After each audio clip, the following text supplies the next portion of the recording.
కాదు అసలు స్టోరీ నిజంగా ఇంత కామెడీని ఎలా క్రియేట్ చేస్తారంటో శ్రీను వైట్ల గారు. ఆయన రాసుకున్న కథ అది ఆయన అడిగే తెలుసుకోవాలి. బ్రహ్మానందం, రవితేజ అసలు చాలా చాలా next పర్ఫార్మెన్సెస్. level. అందరూ వేణుమాధవ్ గారు ప్రతి క్యారెక్టర్ ఎవరిది తీసేసలేదు. అవును. ఈ పర్ఫార్మెన్సెస్ అయిన తర్వాత ట్రైన్ సీన్ అయిపోయిన తర్వాత మామూలుగా ట్రైనింగ్ ఉంది కదా, ఉమ్, ట్రైన్ సీన్ తర్వాత ట్రైనింగ్ సీన్. అవునవును. అందులో మన లడ్డు బాబు ఉమ్. ఉంటాడు, పోలీస్. అక్కడ వచ్చే సీన్స్ కూడా చాలా బాగుంటాయి ట్రైనింగ్ లో పర్టికులర్ గా. ఆ కామెడీ సీన్స్ కూడా చాలా అంటే మెయిన్ మనకి వెంకీ మూవీ అనగానే స్టోరీ అంత ఒక ఎత్తు అయితే అందులో ట్రైన్ సీన్ ఏదైనా అది చాలా పర్టికులర్. మనం అవును. ప్రతి ఒక్కళ్ళు మాట్లాడుకుంటారు.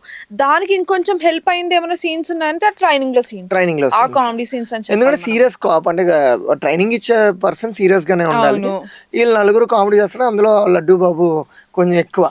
ఆ మనోడు మొయ్యలేక పరిగెత్తలేకపోతున్నావా అసలు ప్రతి సీన్ అందులో అవును. ట్రైనింగ్ ఇచ్చేటప్పుడు Yes, చాలా yes. బాగుంటది.